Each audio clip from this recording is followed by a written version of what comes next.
Welcome to the. Oh, are you ready? Oh, we do it together now? No, I'm just asking if you're ready. Oh, yes, I'm ready. Okay. Sorry. No, we never do it together. You just Mhm. sit there and look cute. Okay. Welcome to the Inner Hoe Uprising, the podcast about sex, love, and dating from the perspective of me, Sam, one black, non-monogamous, pansexual feminist hoe who lives in New York City and is socially distancing and whose pronouns are she and her. And Akua. I forgot what I am. I am one demisexual. I was forgetting who I was too. That's why I was putting all those pauses in there. Like, nigga, I don't know who I am. I am one demisexual mental health professional who's also socially distancing and pronouns she and her. Yes. And for the people who might be watching this on YouTube, Akua is not talking on her phone. This is our method of recording each other because all you motherfuckers who think that you can podcast want to buy all the USB podcast mics. So it's a bit hard for me to send my niggas podcast mics so they can record from home. So we're doing it the good old days ways, which is recording from the voice notes app on your phone, and we're gonna figure it out. And for you niggas who are not watching on YouTube, good for you. So on every episode of the Inner Hoe Uprising, myself and my lovely rotating co-host talk about sex, love, and dating as it pertains to current events in the world, our lives, and yours. And occasionally we hit you with interviews from insightful folks.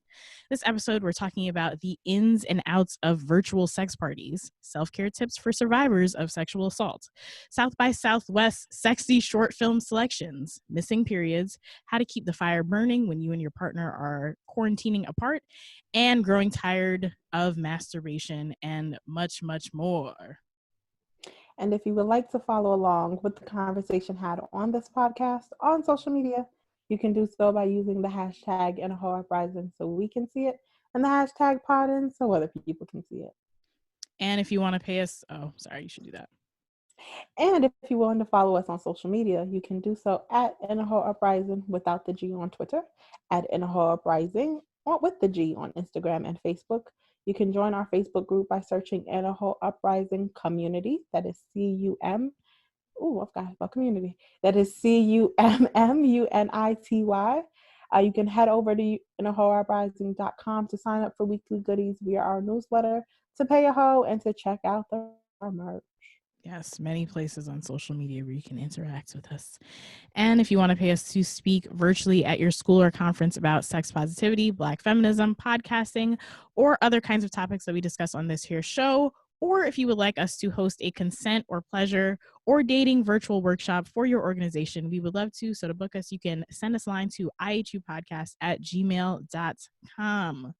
Now we're going into a little segment that we like to call Hoe of the Week.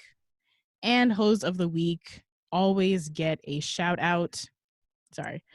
Hoes of the week are when we, Hoe of the week is when we shout out homies who have supported IHU in the past week. Hoes of the week get special nicknames, and the game, if they choose to participate, is to guess the meaning behind their nickname.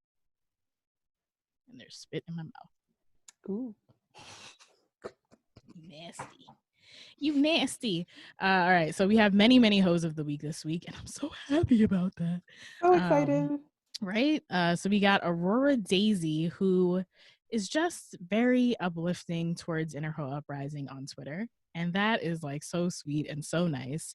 And I don't know who's up at 6 a.m. other than me and Aurora Daisy. But earlier in this week, Aurora Daisy was like, let me actually just read this tweet.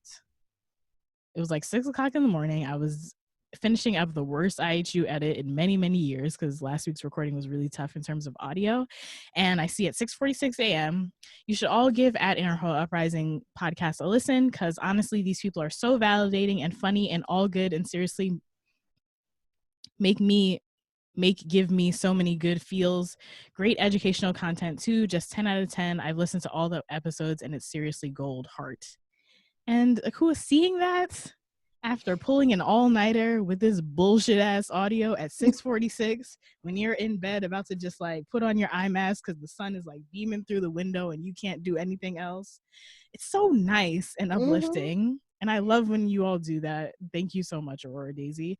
Because I only know your at name, I cannot give you a nickname. So right now you are Aurora Daisy. Yes. In addition to that, we have Caroline, aka North Kakalaki. Do you want to speak about this one?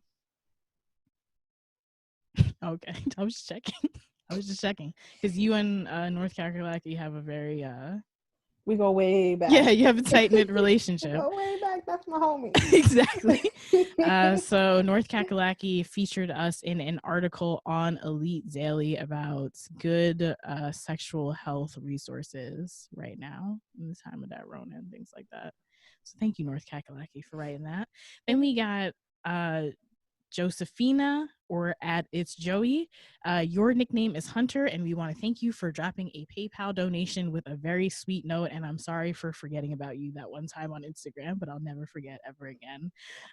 Now I know the meaning behind their nickname. I was like, I didn't understand it. Yeah.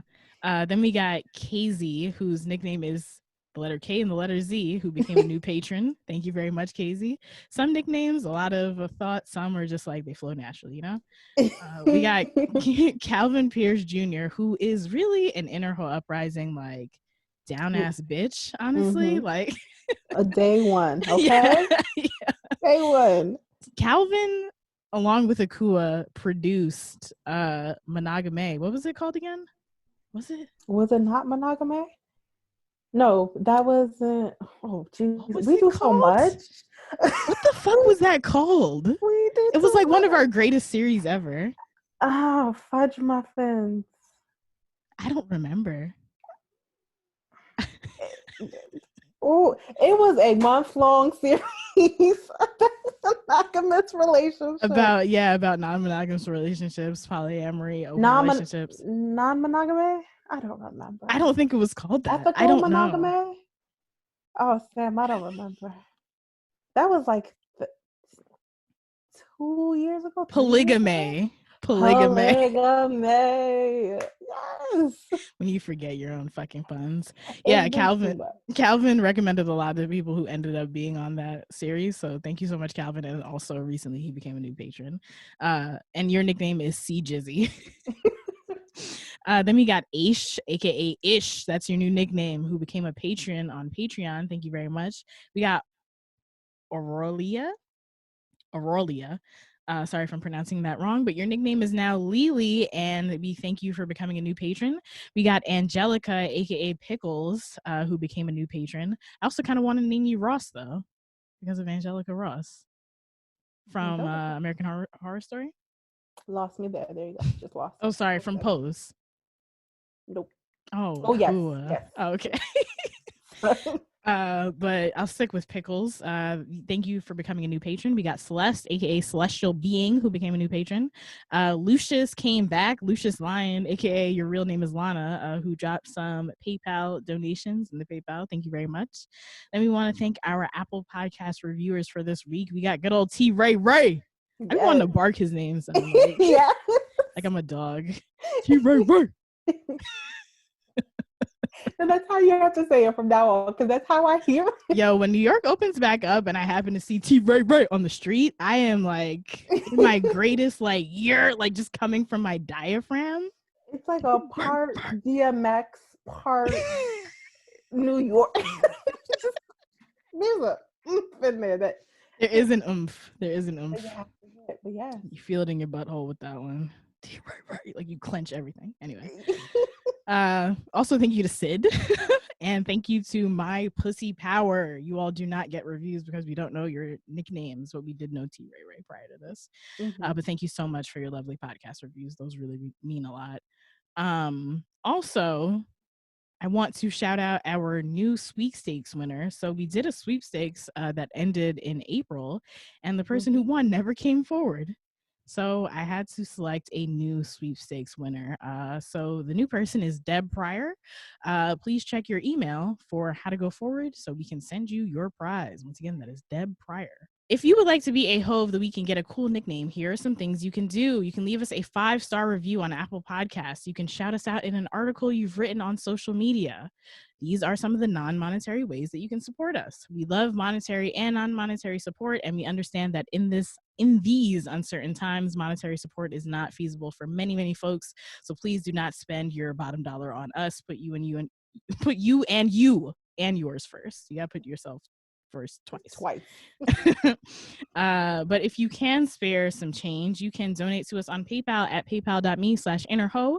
You can become a patron on Patreon at patreon.com/innerhoeuprising, or you can purchase merchandise at innerhoeuprising.com/merchandise, links to which are in the show notes. Now we're going to get into self-care tip of the week, which is the segment where we give you some tips on how to care for yourself. This one I'm going to do a quick content warning because there will be mentions but no details regarding sexual assault, so please check the show notes. If you wish to avoid this segment, you can skip to the time in the show notes.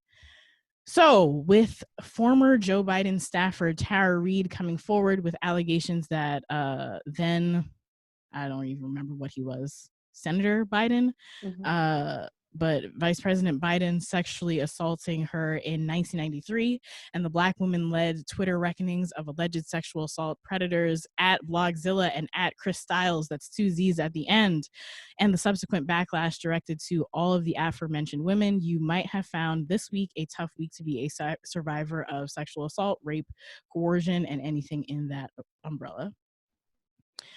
If you're unaware of any of these stories and wish to learn more, I will link to the articles about them in the show notes, but we will not be covering those stories today on this podcast. What we will be doing, however, is a self-care tip for survivors of sexual assault who may have found the news and social media triggering this week. A lot of these tips are from RAINN, which is the National Abuse and Incest. It's the Rape, Abuse, Incest. Oh, dang, I've got the 2 ends. National Network? No, it doesn't. Oh, no, it doesn't end with an N. National Network. Rape, Abuse, Incest National Network? No. So I have to Google it. Yeah, I was holding out as long as I could, to be honest. I was holding out as long as I fucking could. You're not telling me. They don't tell me on the website. Yes, that is exactly what it was. So these tips are from RAINN, which is the Rape, Abuse, Incest National Network, a nonprofit anti-sexual assault organization in the U.S. And some of the tips are just from me. So let's talk about the news media a little bit. RAINN reminds you that you are in control of what you see. You don't owe it to anyone to be familiar with any of these news stories right now, in the past, in the future, whatever. If a particular piece is upsetting, angering, or otherwise making you uncomfortable, you do not have to read it, listen to it, engage with it, or anything like that. Remember that it's not just news.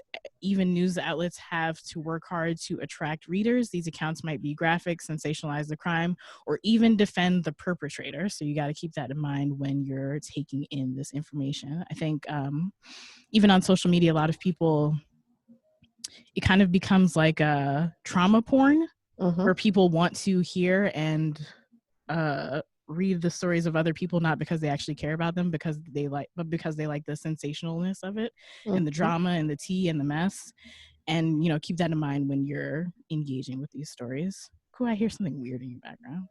It's like, doo, doo, doo, doo, doo. Oh, somebody playing their music. Well, it's Sunday morning. It's Sunday morning here in New York, and niggas is just out there having the time that they can have. I want to call it Dominican music because I don't know the term of what it is, but that's what's happening. The Dominican song came out. It's bachata? No. There's a word for it. There's a name, of course, but I don't know. Okay. Interesting. Okay. All right. Uh-oh, I hear myself. Hello? I don't hear myself anymore. Okay, cool. So in addition to it's not just news, remember the fact that people are going to react. So stories of sexual violence tend to prompt reactions from the public who either agree or disagree with the allegations. It can be painful to read about people not believing a survivor's story or the difficulties of a particular investigation. So remind yourself that these stories are not happening to you in this moment, and find comfort by talking to someone that you trust. Try to avoid reading comments and online news stories related to sexual violence. Yeah, the comments are never freaking good. Let's talk about socials. So when it comes to social media, keep in mind that you are in control of your social media experience. If you see something that makes you uncomfortable, you can exit a window at any time. You can close an app at any time. When posting on social media sites, explore privacy and viewing settings to control what information you share with others and what information is visible to you. My personal suggestion, mute accounts, mute hashtags, and mute words. You can mute accounts on Instagram and block accounts. You can mute accounts, hashtags, and words on Twitter. Not quite sure what you can do. You can mute people on Facebook. I don't know about specific terms or anything like that. Also, you can block or mute accounts who are specifically saying harmful things about survivors. One thing that I do is that whenever somebody like shows themselves on social media, I mute or block them immediately because I know that that's what kind of person this is. And I know that even though I don't follow them, they can be retweeted onto my timeline again. And I'm not trying to see that for the rest of my freaking life. What else we got? We got the fact that sharing is a double-edged sword. Sharing is a double-edged sword. Many survivors share their stories online. These outlets can give survivors a voice and help them move forward. Reading these stories might be inspiring, but it also runs the risk of causing anxiety or other unexpected things. Keep in mind, you are not obliged to share your story publicly. That is a personal choice.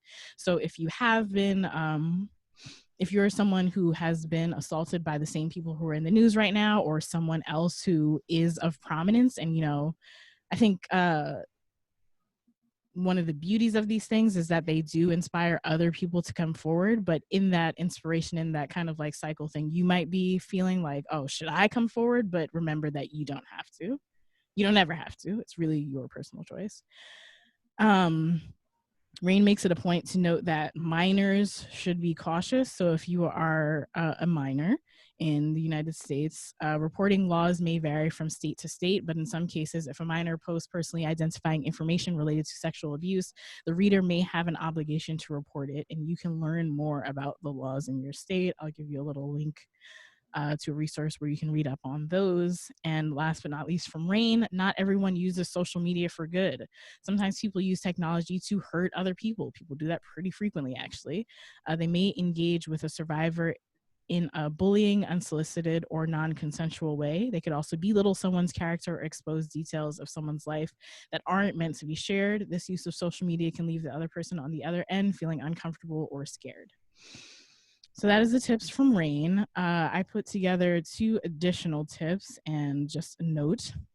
So one thing that has helped me during these times and seeing this on my feed is that there's a community out there who seeks to protect and uplift you, or remembering the fact that there's a community out there who seeks to protect and uplift you.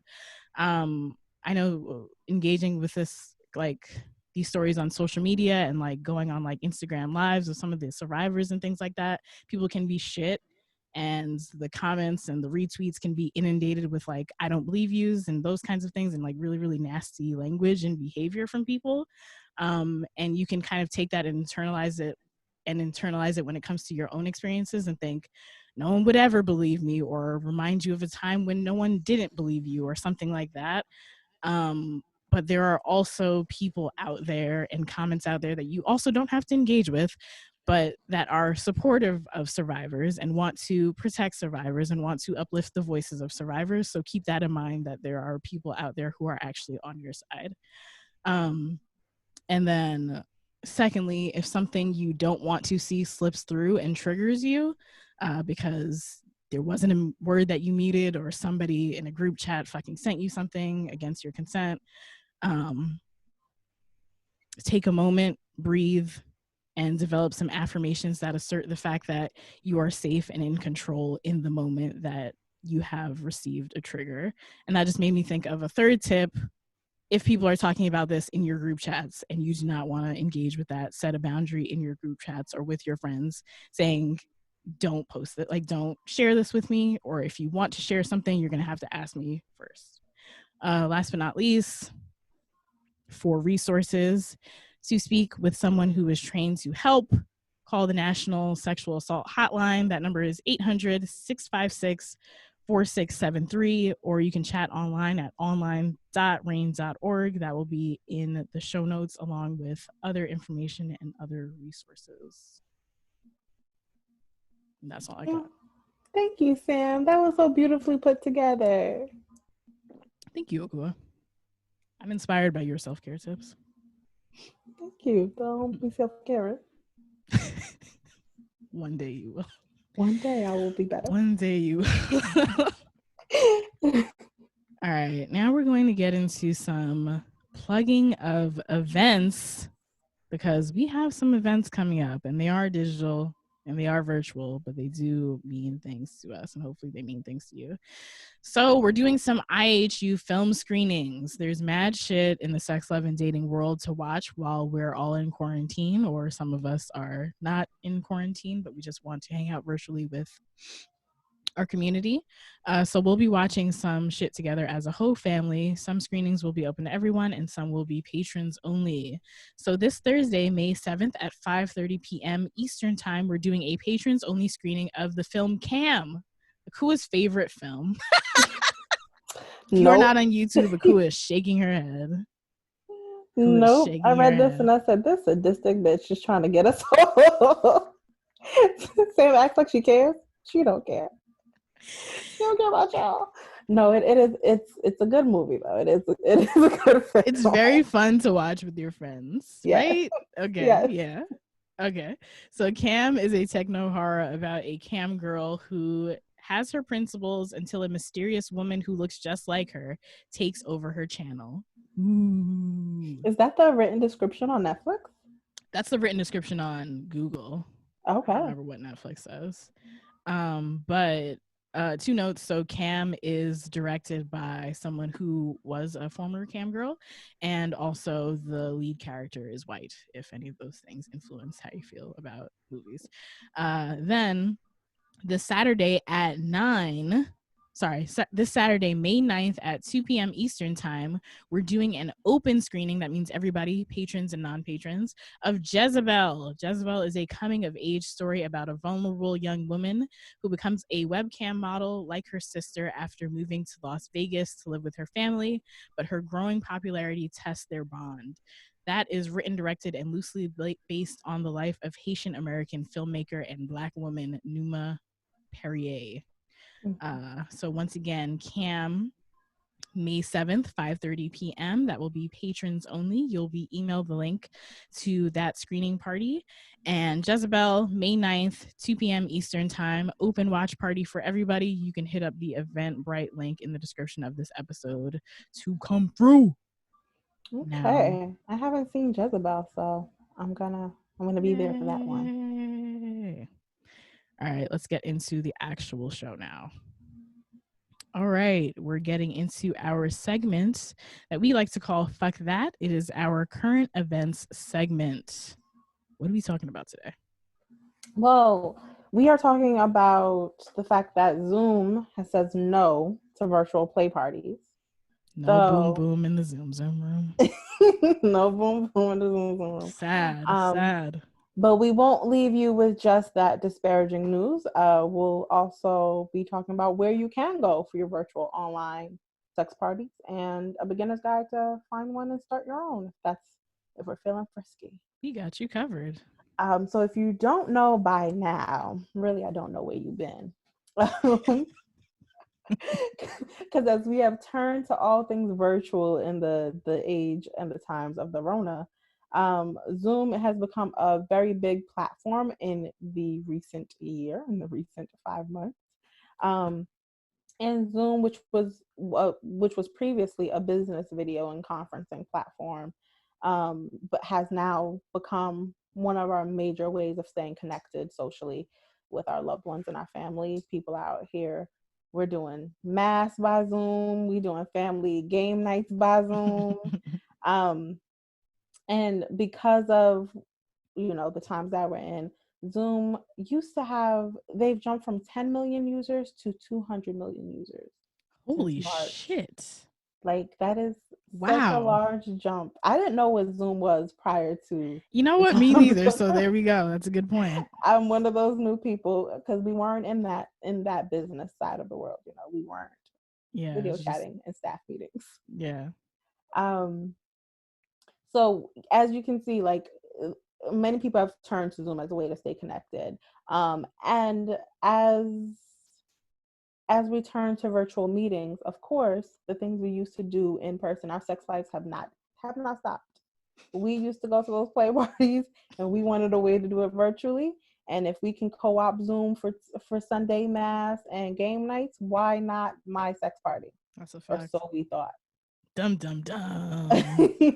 All I want to do is do a zoom and you boom boom. um, Now, of course, having virtual play parties via virtual meetings have always been an issue because it's so hard to enforce consent. It's so hard to make sure that all of the members are safe. It's hard to control the environment, and make sure people aren't, grabbing content or screen grabbing or screenshotting things. And Zoom has had some security breaches with their Zoom bombers lately, as our usage of it has jumped. Mm-hmm. And for those that don't know, Zoom bombers are trolls who hijack public links to harass people and or post racist or anti-Semitic language. Because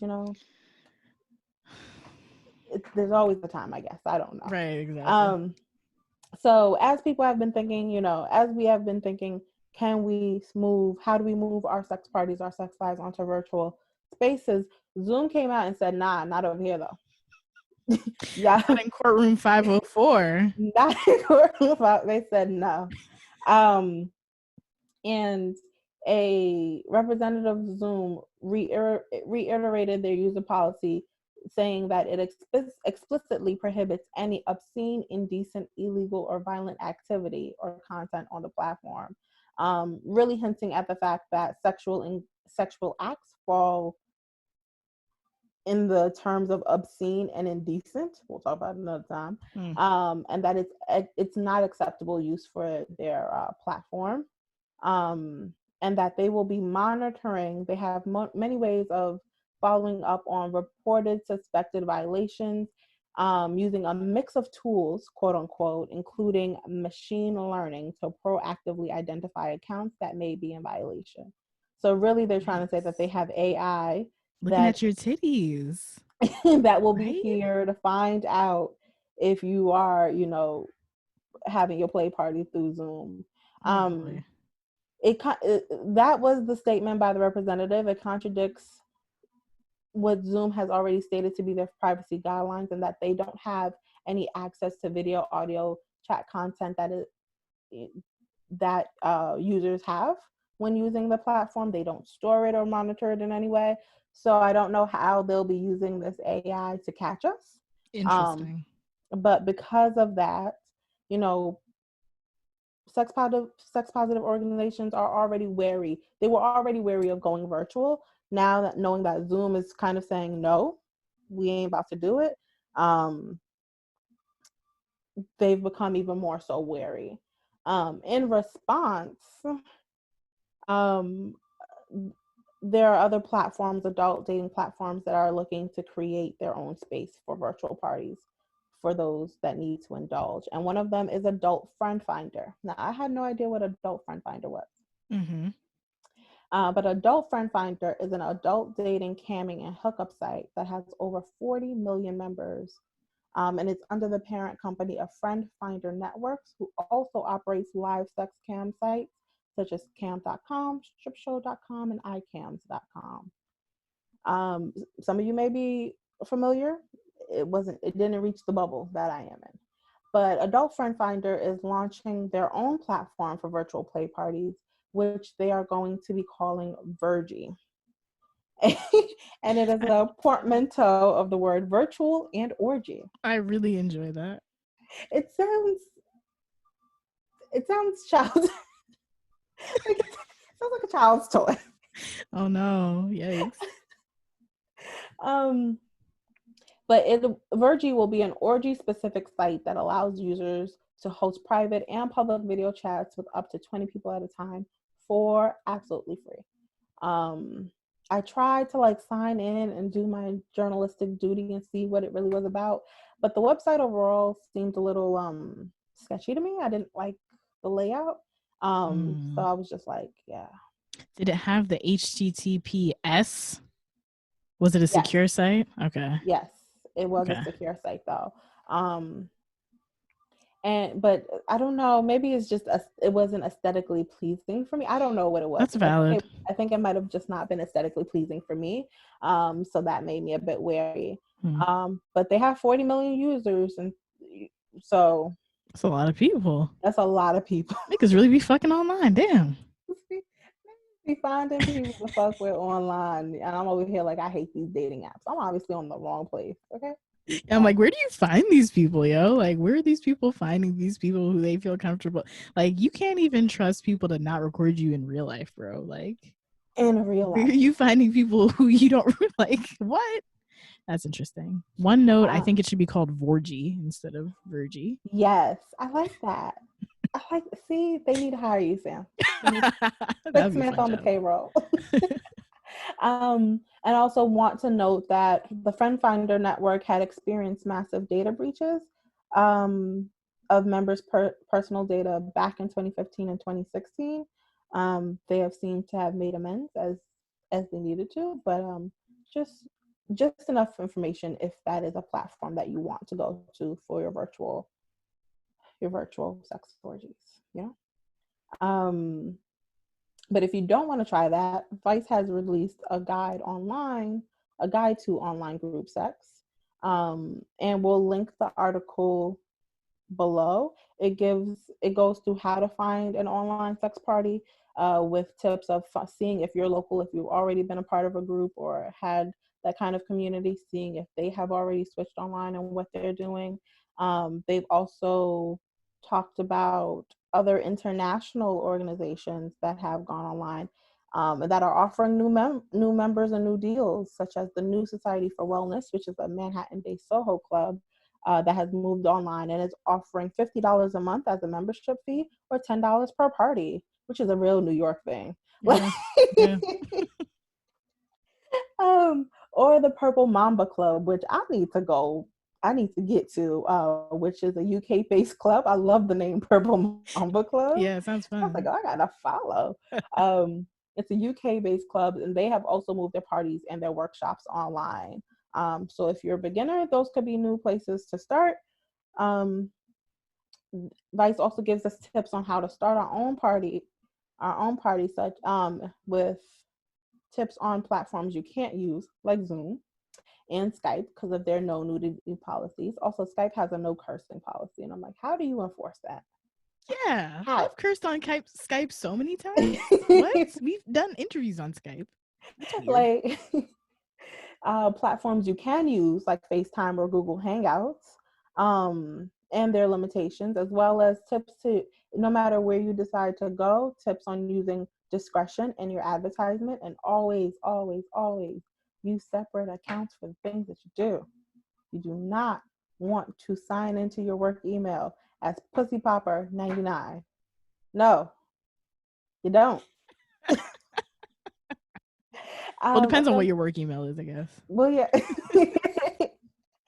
And of course, reminders about consent and privacy, such as do not record people, do not take pictures with without people's permission, do not send nudes while you're in these chats without people's permission. And if you're a little worried about your privacy, to wear a mask, wear a wig, keep your video off to protect your identity. Hide your tattoos. Ooh, smart. Yeah. Dab a little concealer on that. Dab a little concealer on it. Wear a long sleeve fucking shirt. Put a ring on. I mean, just like do what you got to. Yeah. Some fishnet stockings for that thigh tie. You know, figure it out. Whatever you need, honey. There are options. So yeah, I want you guys to tell us how you are indulging in your sex parties if you are online. How has that moved for you virtually? And good luck party hunting. For sure. I'll tell a quick story. I wasn't trying to go into a sex party, but I was trying to go into a drink and draw from an organization that does play parties and things like that. Mm-hmm. I just wanted to see what a virtual drink and draw was like. I wasn't even going to draw anything. I just wanted to like look, and it was open to people, and I was in my do-rag and in my bed, so I had my camera and my sound turned off. Mm-hmm. And the organizer was like, okay, Sam, can you turn your video on? And I just left. And yeah, I didn't want those motherfuckers to see. there will be parties that will ask, for the protection of everyone, to have your video on, because they can't see what you're doing if your video's off. And if you're not down with that, you do what Sam doing. You leave. You ain't gotta stay, but you gotta follow the rules if you don't stay. You gotta follow the rules, or you'll be kicked out. To be honest. Yeah. Yeah. I hope they don't think they didn't think I was doing anything weird. Either way, you respected the space by leaving. Yeah, I just don't want to be that guy, like in the bed with the do-rag on. Yeah. All right. Thank you for that, Akua. That was very insightful. Definitely tell us about your Zoom hookups and things like that, or your not Zoom hookups. Mm-hmm. Yeah, your orgies and the like. Orgies. Love it.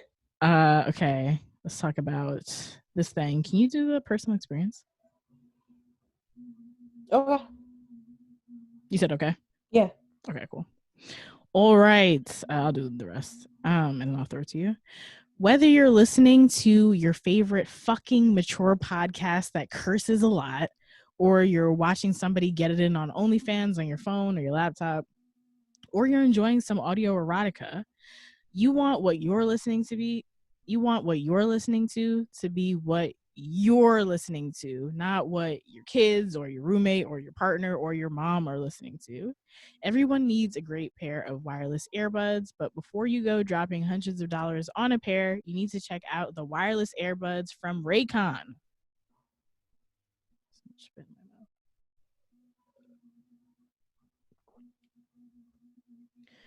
Raycon earbuds start at about half the price of any other premium wireless earbuds on the market, and they sound just as amazing as other top audio brands you know. Their newest model, the Everyday E25 earbuds, are the best ones yet, with 6 hours of playtime, seamless Bluetooth pairing, more bass, and a compact design that gives you a nice noise isolating fit. Raycon's wireless earbuds are so comfortable, perfect for conference calls or binging podcasts. Akua has been listening to things in her Raycons recently. Tell us about how that's been going. It has actually been better than I would have ever thought. Oh.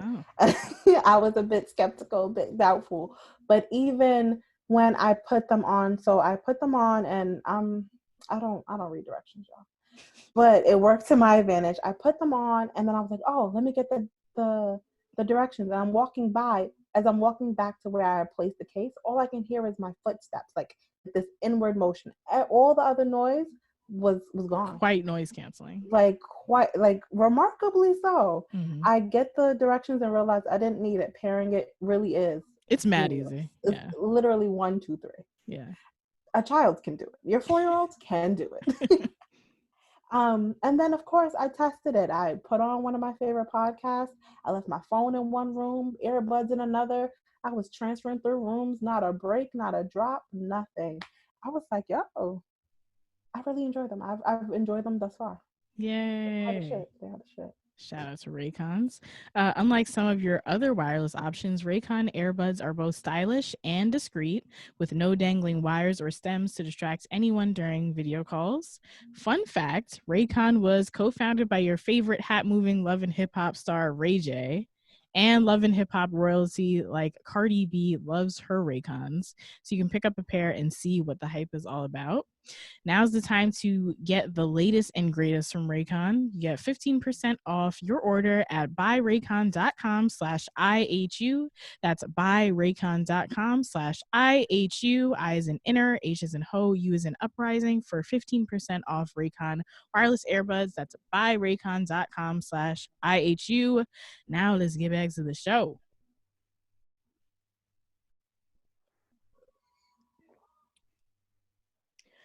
All right, we're moving on to a segment that we like to call Fuck Me. It's about our sexual, romantic, and dating lives. And segment within the segment that we're debuting today. It's a new segment that I'm calling Sam Presents Ass Media. The play on the term mass media. If you listen to last week's episode, which you don't have to understand this, I said that I am taking a break from sharing about my personal life while I deal with trauma. And in the interim, I'll be giving book, TV, podcast, film, or any other kinds of media reviews that relate to sex, love, dating, and or gender. Usually spoiler-free reviews, unless I think it calls to be spoiled. This week, I'll be going over some South by Southwest shorts. So South by Southwest is a big ass festival that was canceled this year, like many other festivals canceled this year due to COVID-19. As a result, many of the films that were set to play the festival were picked up by Amazon Prime and also the website MailChimp, which was really random, but I appreciated them for doing it. To screen these for a limited time for free. And many other films will probably appear in places in the coming weeks. Like one of the films is on Netflix already and things like that. So by the time you're listening to these, they'll be on Amazon until the end of today, the day this drops on May 6th. And the ones on MailChimp will probably still be available on MailChimp. I'll drop the links to watch these in the show notes. And they're all short films. So if you listen to this and you're like, oh man, I only got a couple hours left in the day, you can like literally watch it in like an hour.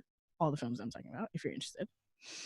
So first up, we got a film called A Period Piece. The synopsis of this is Geetha, a control and order-loving Indian American woman, finally has sex with Veed one afternoon, but things quickly turn messy when period blood stains her pristine couch and a fight erupts mid-coitus. So I really enjoyed this one because it uses a moment in two people's lives as a marker for what becomes a turning point in their relationship. So I think like the first time you have sex with someone can make or break the relationship or define where you're going in that relationship or what comes next or whether it stops or not. And I think that's wonderfully captured in this little 10-minute film. Plus, it normalized two Indian American folks having sex on screen for an Indian American audience and just an American audience in a world that I think, like, whenever I watch media with Indian American folks, it's always talking about the arranged marriage thing or the Indian person is going after a white person, which I know that happens sometimes, but it is a tired trope. I don't want to see it anymore. I don't want to see so much of it. And this, like, there's no white people involved. It's just like two Indian niggas. Oh, I love it. Having sex. Like, that's it. I don't think I've ever seen that on film. Exactly. Yeah. Like, not out. Well, yeah. I don't think I've ever seen that. I don't think I have. What else does it do? Oh, yes. So period sex drives the plot in that it happens and then other things happen because of it, but it's not like an exploration into period sex or like, you know, on Twitter, like, y'all be fucking on y'all period or like, ew, period sex, y'all be having that. Like, it's not made to be strange or grotesque. It's just like, yeah, we're fucking, a period is happening. That's it. So you can watch this on Amazon until the end of today. Unfortunately, it's not on MailChimp at this time, but I would definitely suggest that you watch this one. I really enjoyed it and support, like, it's also directed by an Indian American director. Yes. So like, support her. Come on. Yeah, so why not? Color, yes. Exactly. Okay, our next film is called Single. The synopsis of this one is a girl born with one arm gets set up with a guy who has one hand, ... and she is pissed. And she was pissed. That was interesting. So this film depicts two disabled folks on a date, which I'm also not certain that I've ever seen in a film outside of a documentary. So I appreciated that.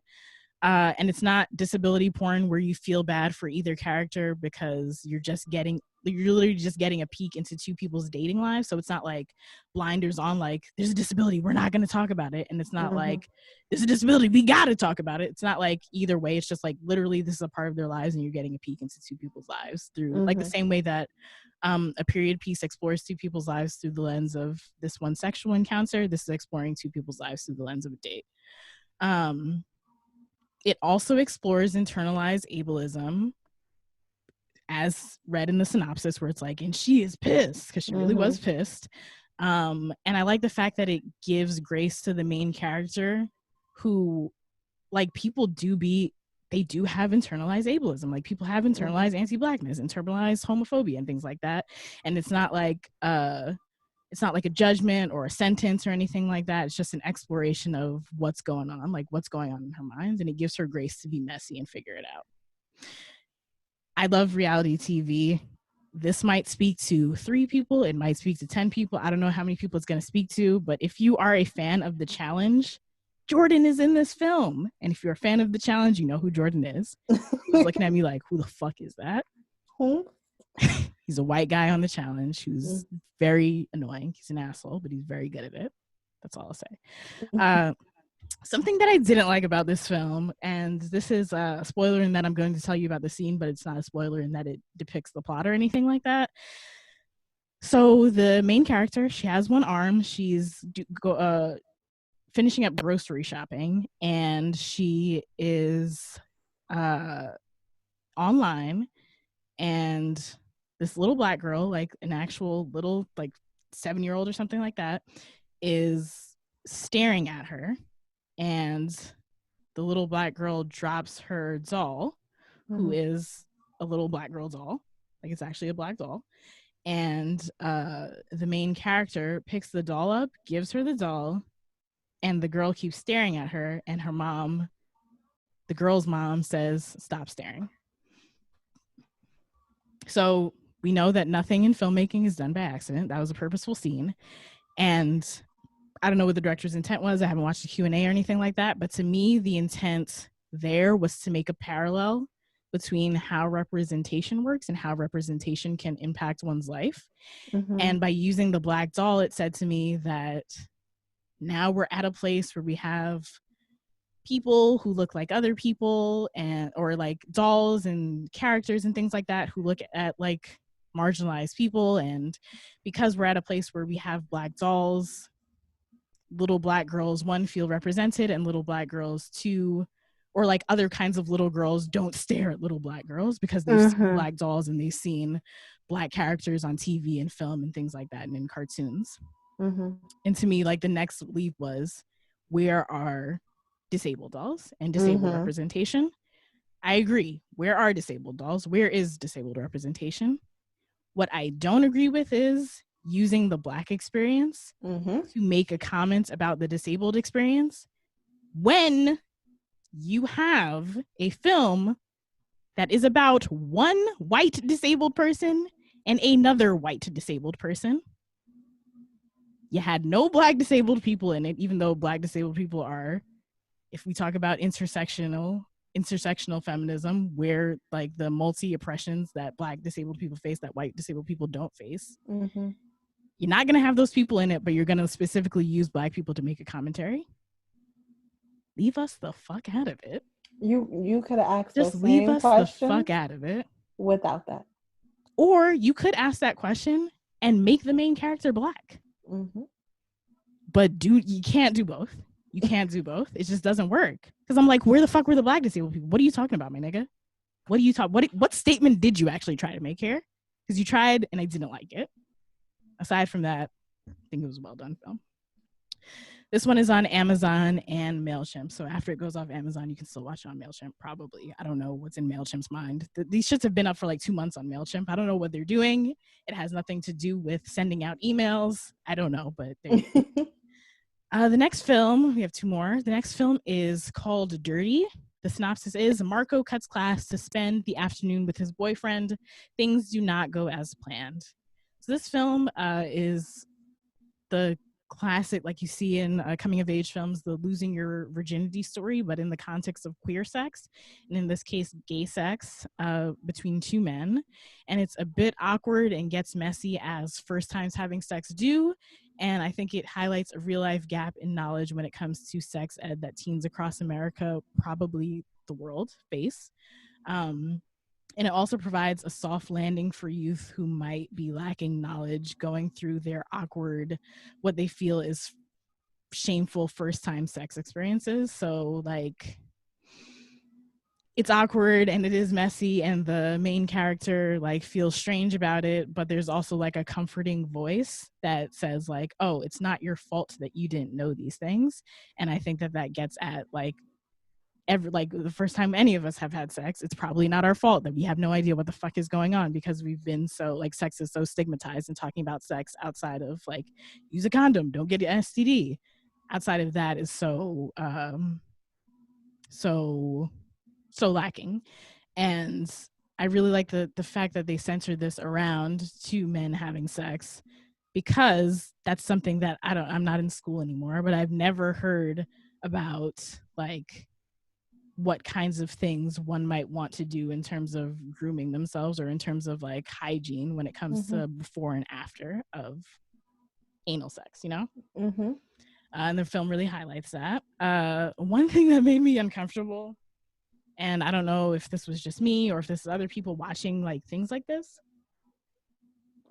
So I thought that the depiction of intimate moments was well done, and it was literally intimate and not like pornified or anything like that, which I think is a really good treatment, especially when it comes to queer sex, because people can like hypersexualize queer people. But like the youth, I don't think they used like actual teenagers or anything like that, even though they were in high school in the film, but they look like youth. And I saw them in high school, and there was like a lot of intimate scenes, and I just would rather not see that. Or like when it happens in like a show like Euphoria or something like that, I just like, okay, I'm gonna look away or whatever. Or like, okay, speed it up. But this is a short film, and I would say like 50% of the film is just them being intimate, and I'm just like, ooh, I don't want to see y'all doing that. You don't want to watch the kids. I don't want to watch the kids fucking. I don't want to watch. We want the kids fucking, but we don't want to watch. Yeah, and I want them to be safe and fine, but just like, please stop. Please stop. Not me, the adult, watching the kids fucking. Yeah, but I like sure for like kids, I think like this is actually a really good film for like young queer adolescents, teens, adolescents. Things that are not mentioned in the film that I thought was nice, like just nice. Well, one, I'm pretty sure the director is a queer man himself, so that's good. Everything okay? So that's good. And then also the main actor is a trans teen, and he specifically asked the director like to have certain moments that I guess allude to him being trans, but not have the plot of the film being about him being trans. And I didn't realize those moments, and I went back and watched the film, and there's some moments in there that I'm like, oh, okay, like that's nice. That one, you're actually casting trans people and giving work to trans people, and two, you're allowing for that representation and folks to see themselves, but not making it just about one note of your identity. Last film is called Father of the Bride. This one I am going to spoil a bit. If you care, use the time code in the show notes to skip. And then also this one will contain a discussion on the aftermath of a sexual assault. So if you don't wish just to listen, also check the show notes and skip to the time code listed in the show notes. So the synopsis of this one is: the best man attempts to keep face and deliver his speech at his brother's wedding following an encounter with the hotel bathroom. Following an encounter in the hotel bathroom with the father of the bride. So I just gave a content warning. The director didn't give a content warning, and I don't think that this is like kind of like a debate that I'm trying to feel out for myself, and I don't really know how I feel about it. I think right now, I don't think that every piece of media needs to come with a content warning, but I think that like when you're making purposeful media or doing something on purpose in a space, it makes sense to do it. So like this podcast is about sex, love, and dating. So I think it really makes sense for us to give content warnings when we're talking about sexual assault, right? So the director said something along the lines, because like they let the directors in the short films, they let them speak for like 2 minutes before the movie starts, in lieu of the fact that you would actually get to speak to the director in person at a festival, or they would do a Q&A or a talk back at a festival. So the director says something along the lines of, this film is about an encounter in a bathroom. That's all I'll say. I'll let the film speak for itself, but I will say it's inspired by recent events. And from that, to me already, I was like, oh, I know what this is about. I see where this is going. But why I didn't get the discreetness of it when it's like something that's so can be so triggering for folks, and you like that's what your movie's about, and I assume that you know that's like what your movie is about how it affects people. And it's not like to me, like when you say something like that, like, oh, I don't want to give it away, that means that like sexual assault is the plot twist. Mm-hmm. And that's the aha moment. And that's like not a very good plot twist. Not at all. One. And two, it's not a plot twist in the film. It's very obvious what's coming. So like, why are you hiding that? Strange. I don't know. That was like a weird thing to say, but he was also a white dude. So I think he's figuring it out. He's figuring it the fuck out. Good luck to that man though. Yeah, so I didn't love that. Let's talk a little bit about the plot. So the best man is, I'm actually just going to give the plot because there's some things that I want to unpack. So the best man is the bathroom working on the speech. The father of the bride comes in to pee. They're both urinating at the urinals. There's mad urinals open. The father of the bride gets way too close. He looks over the stall. So like these things are building. It's obvious what's about to happen. Why the fuck did you say, I'll let the film speak for itself. He asks, they're done urinating, they're washing their hands. The father of the bride asks the best man to help fix his tie. And he just like crosses barriers a couple of times. Like he's like, fix my tie, and he fixes his tie. He's like, oh, put the collar down. He's like, are you kidding me? And he's like, put the collar down. He makes him put the collar down or whatever. He goes back to washing his hands. Father of the bride like steps in and digitally penetrates the protagonist through his clothes and makes a comment.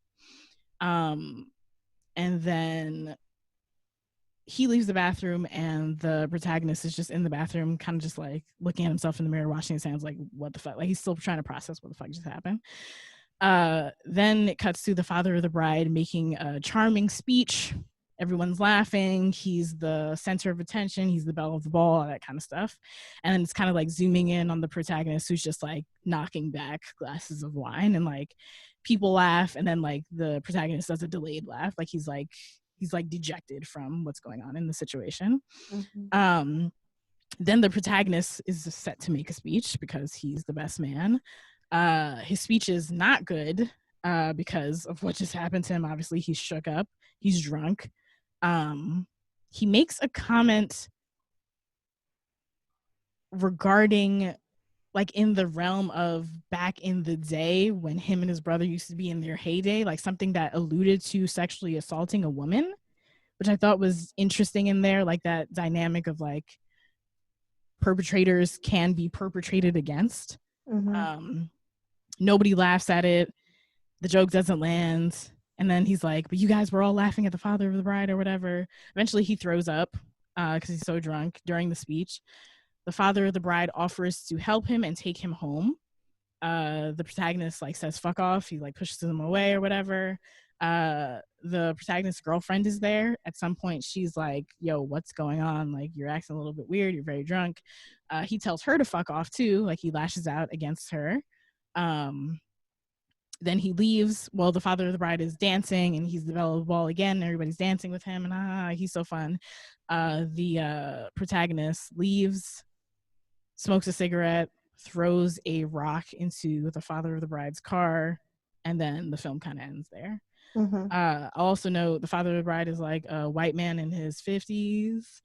The protagonist is a black man in his early 20s. What it looks like to me. Things I appreciated. The highlights of outside charm versus private horror, like that dichotomy. The director said he was inspired by the situation with Kevin Spacey and people like that.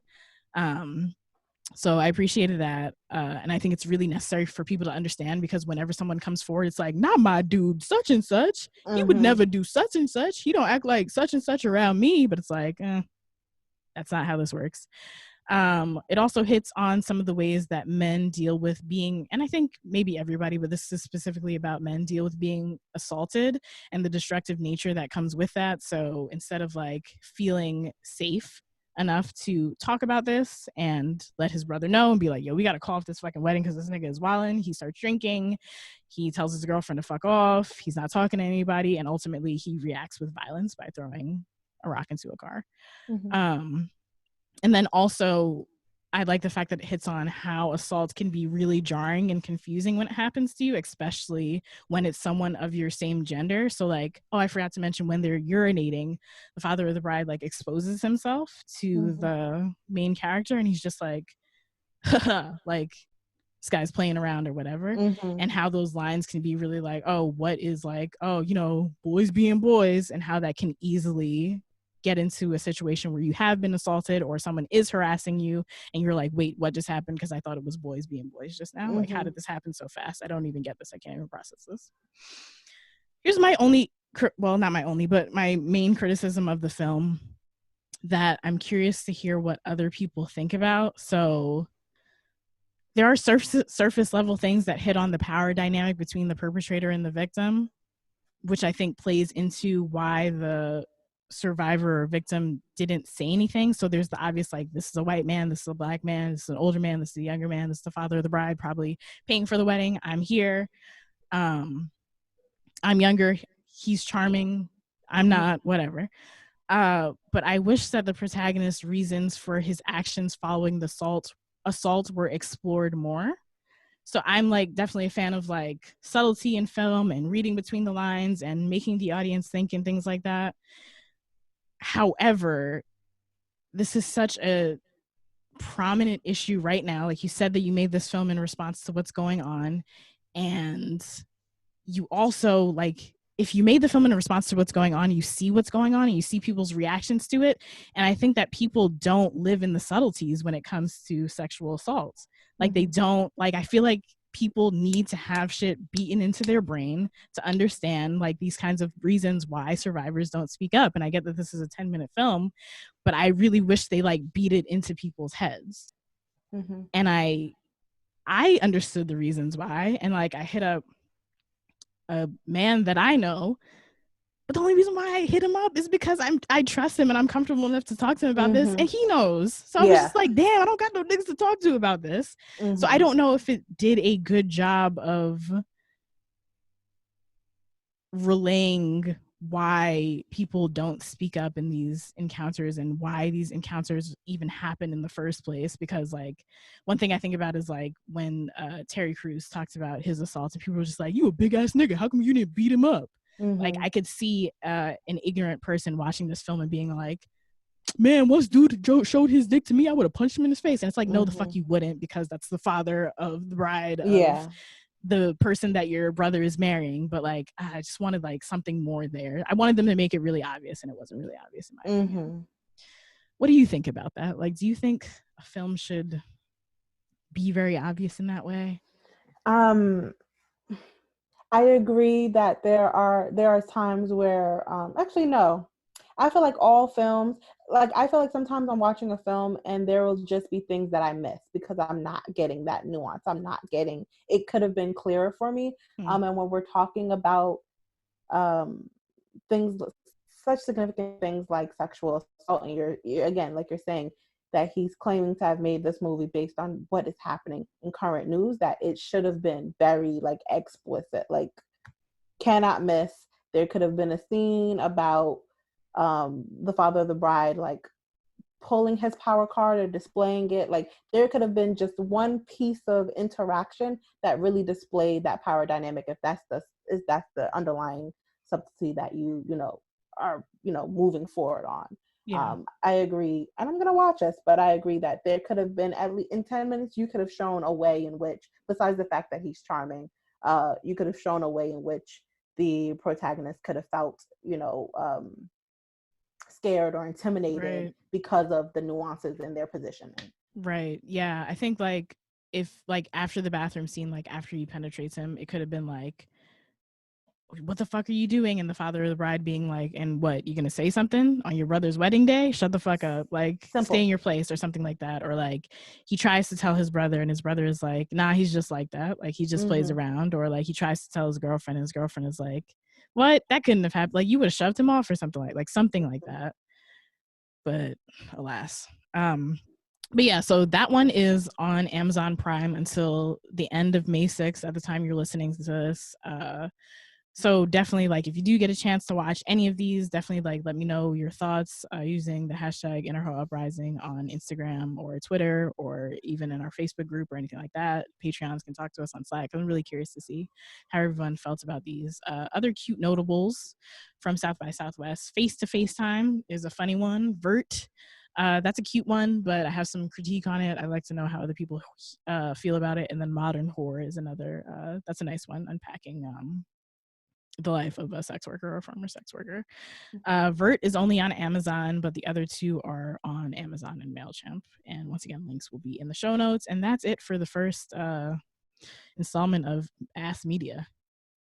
Oh, Sam, I loved it. Yay! Thank you. I love hearing you get in this media bag. Like I know you love films, and yeah, I do. I just love when you get in that bag a little bit. I'm like, yes. Yay! Thank you. I'm glad you loved it. Oh, those are really great. And I'm actually going to watch them probably as I'm folding my laundry since it's so quick. I am really gonna go and look these up, especially Father of the Bride. I want to see that one. Yay. Actually, I want to see all of them. Period piece. Like there's too much media. We're being so spoiled. Yeah. All right, cool. Oh my gosh. And these are so great. Thank you. Let us know about your romantic life or lack thereof.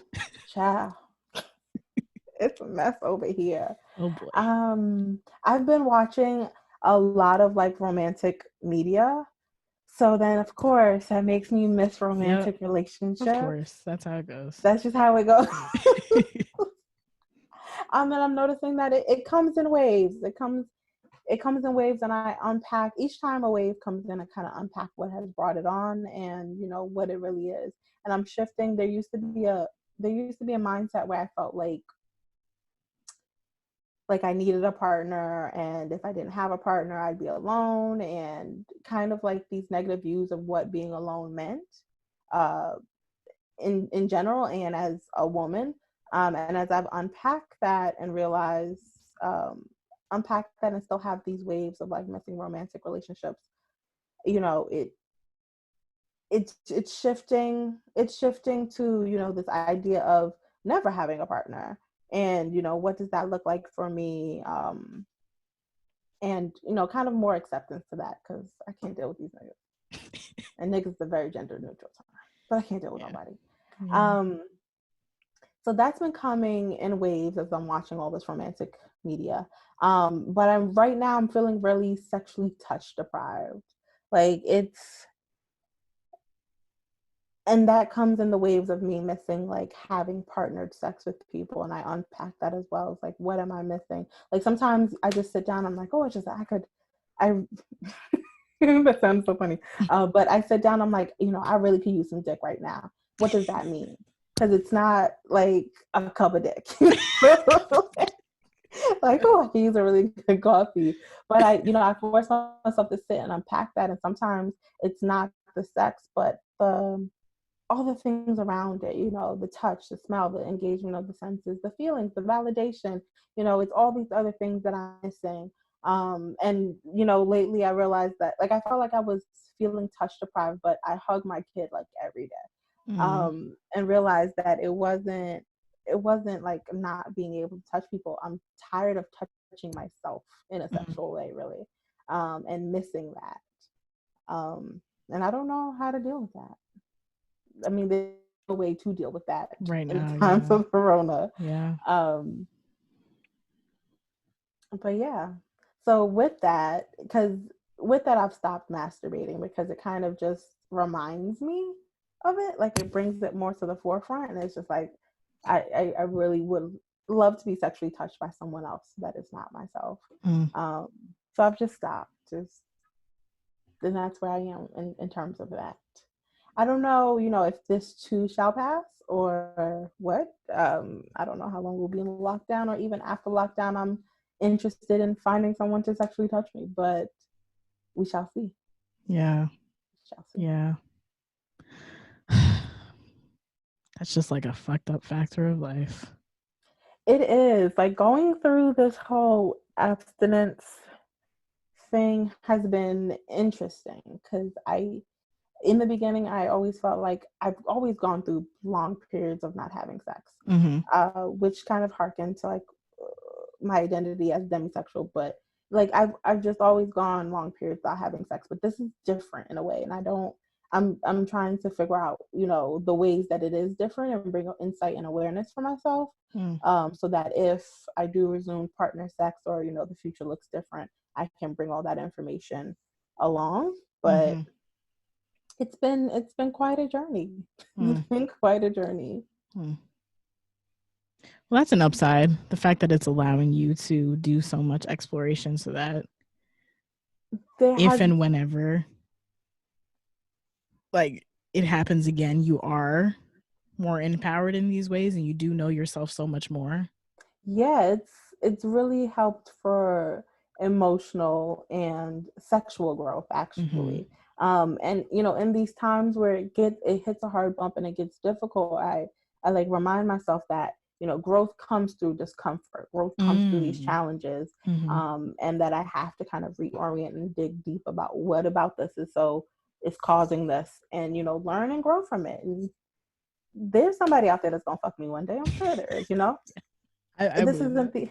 There's way too many people in the world for the probabilities to be like to be that slim, Yeah. So kind of this is a temporary thing.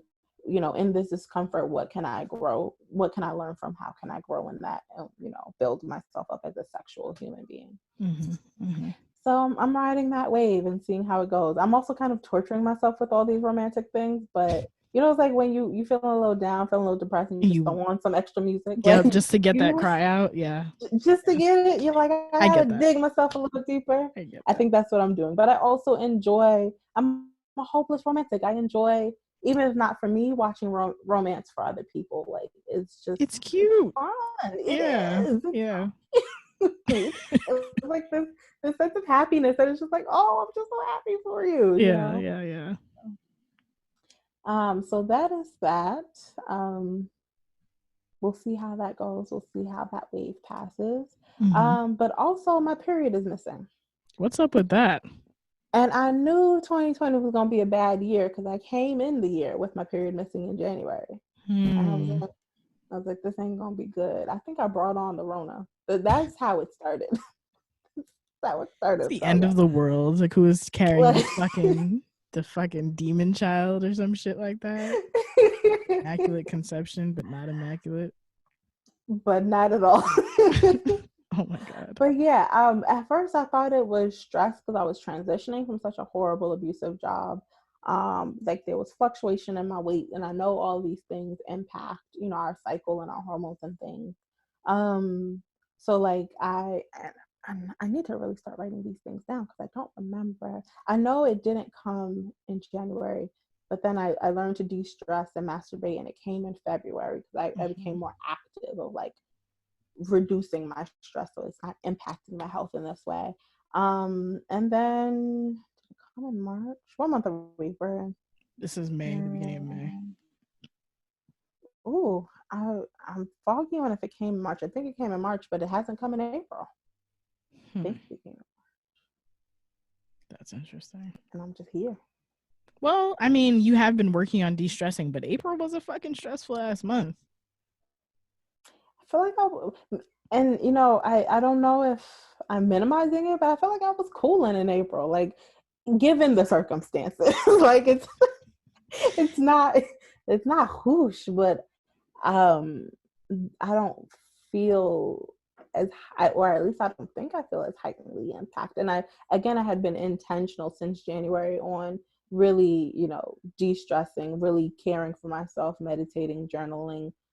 I started therapy, incorporating leisurely activities, being more social, because these are all things that keep me up, especially given the times. So maybe I guess the underlying anxiety of what's happening may still be, in the back of my brain and causing me stress that I'm not acknowledging, which is still impacting my health. Perhaps.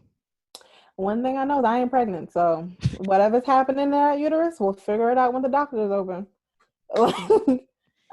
Do like a telehealth appointment or anything like that? I mean, I don't know what they're gonna do besides ask you questions, but yeah, I feel like it would need like a gynecological exam, which this isn't. It's not a critical emergency. I'm not feeling pain. I'm not distressed in any way. And I wouldn't want, even if a doctor offered, I wouldn't want to use the resource in that way because I'm okay. I feel okay-ish. And I don't have any history of like gynecological issues or anything like that that could be impacting or, compounding. So I'm cool. We're gonna monitor, we're gonna see what happens. And if it goes on for a lot longer than what I deem normal, like if it's July and I still don't have a period, then that gives me a bit more impetus to like seek out medical advice. Okay. Yeah, we'll see how that goes. Keep us updated. Mm-hmm. I might ask you at the end of the month. Did your period come? Like a bad boyfriend or something like that? Like, you're pregnant. I would love that. And lastly, it's been radio silence on these dating apps because I can't. Like, I just can't. What Like, I can't you was do? talking. I can't talk to these niggas. I can't do it no more. Like, if y'all, where the queer people at? What apps are y'all using? I downloaded one called Lex the other day. Mm-hmm. It's more of like a personals format, which is cute, but it also has like a lot of white folks in it. Mm-hmm. The white folks, and I can't navigate or set it up for racial preferences. Yeah, which is okay, but also no, because I want people of color. One cute thing about Lex is, I don't know. I have the app on my phone, but I don't use it. I just look at there because the whole personals thing, I'm not writing one. So it's a clip. I'm sorry. I'm so sorry. I'm so sorry. I'm just not that kind of person. But I follow them on Instagram, and when I see their posts, like, because they'll put, I don't know if they do that anymore, but they used to put posts in their Instagram feed, and I just like quickly scroll through the post just to see if it said black. Because when people are defining themselves, like, they use black to describe themselves, because it's true. So that might be a little easier, just like a quick scroll. But yeah, Her is another app. I was on Her. I didn't like it, and I don't remember why I didn't like it. It was for me, I didn't like the layout of it. Like, it reminded me of Plenty of Fish, and that there was just a lot going on at once. Oh yeah, I feel like I felt overwhelmed. And yeah, the overwhelming. Yeah. Also with like OkCupid, that was just too much going on that. There's a lot of information. I was like, God damn, it was too much. Yeah. So what else is out there? What y'all got? Suggest something for me, because I can't. Like, I was talking to this guy, and we were talking on the app, and he's like some kind of coder, I guess. Okay. But he will like reference this coding project that he would do as like a starting point for conversation, and then continue to tell me that he can't tell me about it. So why do you keep bringing this up? And then I moved past it. He won't. Once I ask more about it, and he tells me that he won't talk about it, he won't say anything else. Like, that's the end of the conversation, right? What is this nigga working on, first of all? Let me find out. So then I was ready to dead him, and this was on Coffee Meets Bagel. So like, it gives you a time limit before your chat disappears, or you can extend it. So he extended it and asked for my number, and I was like, okay, because our exchanges were night and day. Like, they were just so scattered and so far in between that I was like, all right, let's see if we can do this texting and see if I can get more information, like get to know you. And on text message, it's the same thing. Like, he's constantly bringing up this coding project, but will not tell me anything else. So weird, man. And I was like, yesterday was the last straw, because he brought it up again. He asked what I was doing this weekend. I'm like, oh, nothing, house stuff, cleaning, cooking, regular stuff. Asked him what he was doing this weekend. He was like, oh, I'm just trying to stay productive. I'm like, how are you trying to stay productive? Again, he brings up this coding project. So I was like, is this the same coding project you can't tell me about? Like, what are we? And then he didn't say anything. So then I blocked him, because I'm not about to. Why are you trying to bait me with this coding project you can't tell me about? That's fucking weird, yo. I don't Do you get work that. for the CIA? Like, why do you keep bringing this and will not offer any other information? I don't know anything about this young man. I don't know where he lives. I don't know how old he is. I don't know nothing else about this man. But the fact that he worked on this coding project and he can't tell me about it. Cool. I don't know if you can say too much more. Somebody's gonna hack my fucking computer. Like, that's very scary. People are really weird. That was so weird. Like, are you here to get to know me or nah? Like, I'm trying to get to know you. Tell me is that what you do 24/7, is sit on a computer and code? Like, do you not? you not do laundry? Do you not watch things? I'm just trying to find out. I just want a conversation. Yeah. You're just baiting me with this code. Like, do you think I work for the CIA? Like, yeah, like you're trying to test him or something like that. Like it was so weird. I had to block him. I was like, see, no, I had to let it go. There's no conversation here because he's going to keep bringing up this thing that he won't want to tell me about, and I don't know why. that's odd. That's fucking odd. So that's what's been. Those are what my conversations are.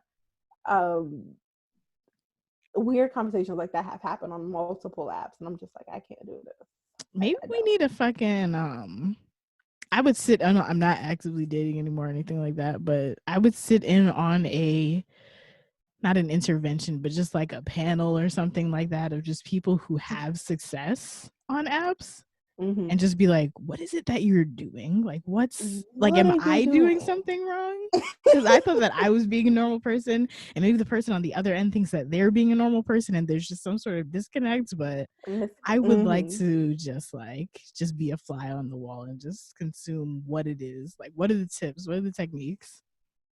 I'm here trying to employ witty banter that can be read through text and received the saying, same yeah. way, like asking insightful questions, trying to get more, and y'all are just giving me dead ends. Project Like that I am unable to speak about. hard stop, and that's all he's ever doing. Like he hits me up purposely to tell me that he's doing this project. I'm not your boss. Like I don't need to know that you want to update. The project is 75% of the way done. What is the project? I can no longer speak. Yeah. You have to cease this message. Oh my god. That's fucking weird. Yeah. I gotta find something else, and a lot of it has just been fueled with wanting extra interaction with people because I'm limited, right. Limited interactions with people now, but I just can't. Yeah. Well, if y'all have any advice for Akua when it comes to dating app selections or what is the blockage here, we would all like to know, honestly. What's the new app on the block? Let me know. All that. Right inside podcast@gmail.com. All right, so we are going to head into our next segment. That segment is called Fuck You, and it is about your sexual, romantic, and dating lives. If you would like to ask us for some advice, share your hotels, rant against the white cishet patriarchy, you can send your thoughts to ihupodcast@gmail.com. Please include your pronouns. Also, because we are in the future, you can leave us a voicemail and we'll play it and respond to it on the show. If you would like to do that, you can drop us a line at 404-491-9158. That is 404-491-9158. And that will be in the show notes too. Okay. This week we have a voicemail. I don't know the person's name, but I do know that the voicemail is about how to keep sex fun when you aren't with your partner and things of that nature because you're quarantining in two different places. Okay, here it is.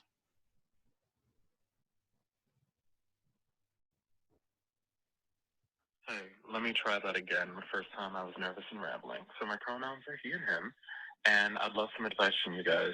My boyfriend and I were in an open relationship before Rona began, and obviously now we're not having sex with other people, and we're also not having sex with each other. We are not quarantining together. I live with my family. He lives with his roommate, all of which are rightfully so being very diligent about social distancing. We've tried we've tried a cyber sex. We haven't tried phone sex. We tried cyber sex.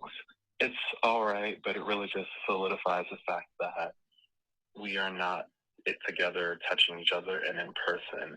I've tried cyber sex with him, and I'm one of the people who have begun cyber sex and camming since Rona has begun. I know cyber sex is something that's fun for me to do because I like getting the money out of it, but it's not something I take like great pleasure in myself. I put on a great show and I get off on the people watching me enjoying the show, not necessarily get off on watching somebody else put on a show as well. I've watched other models and I realized it don't hit like it should be hitting for me.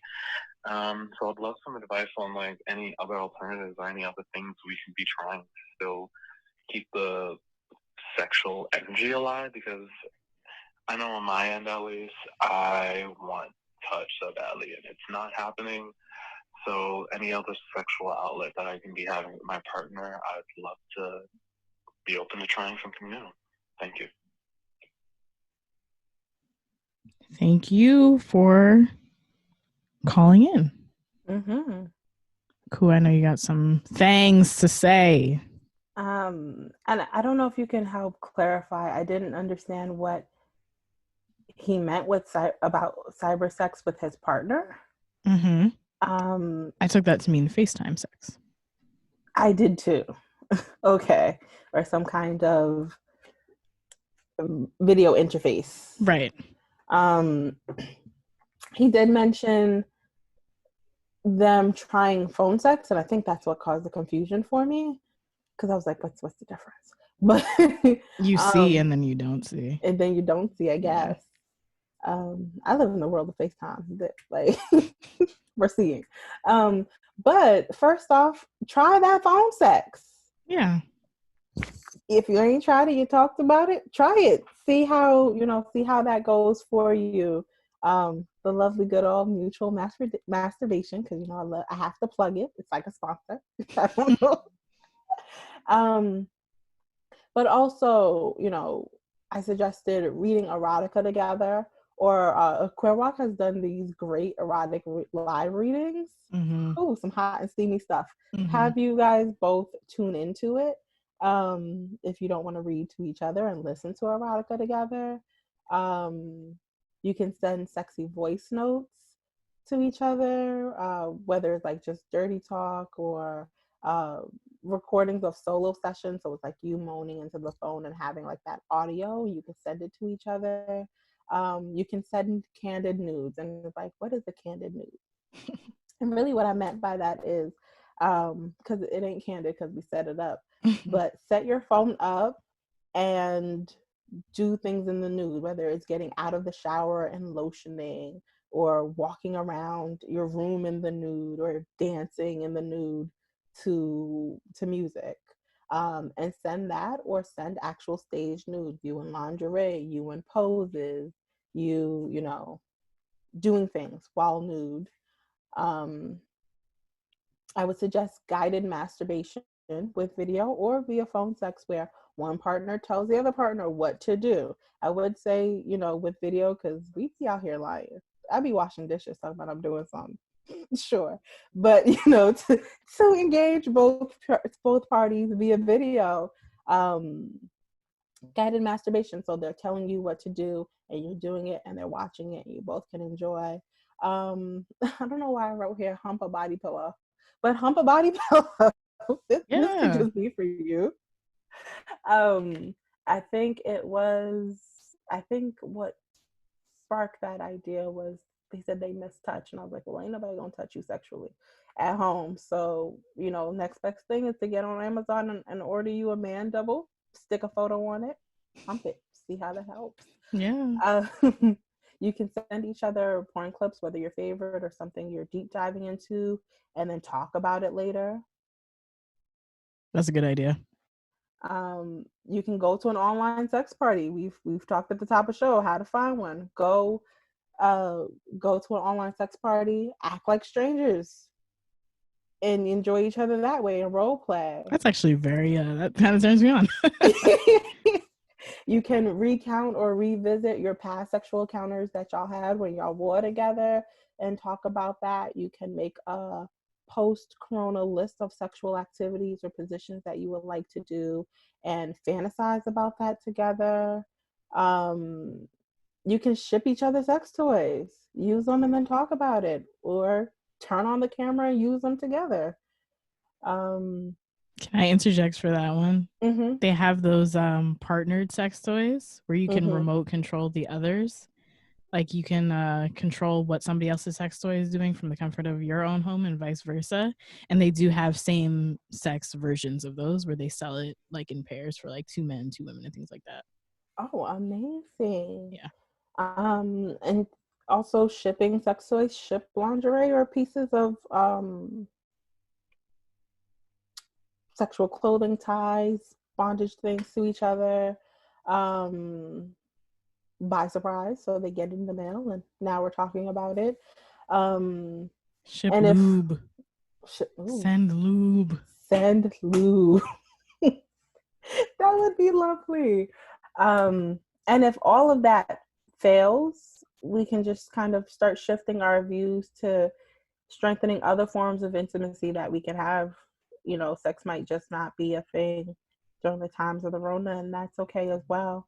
Um, but yeah, you can talk about ways to foster and strengthen emotional intimacy, intellectual intimacy, recreational intimacy, spiritual intimacy. Like, just shift the focus onto other things that you guys can do for your relationship at this time. And when the Rona passes, all that intimacy, all this, you know, all these other areas of our relationship that we fulfill help to heighten our sexual relationships. So, you know, you're doing all of this. By the time the Rona is gone, we ready to go. Like, the jets are running. He got the lube at his house because you sent it. We're ready to go. Like, we're all prepared. Yeah. That's all I have. It was fun, really ideating all these other ways to keep sexual intimacy going. That should be a hoe tip.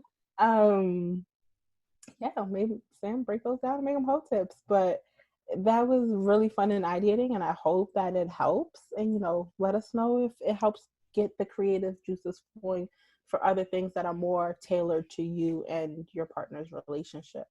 Um, Even if that includes, you know, opening, I don't know if you guys like, you're not having sex with other people, but bringing other people into these sexual experiences that you're doing virtually.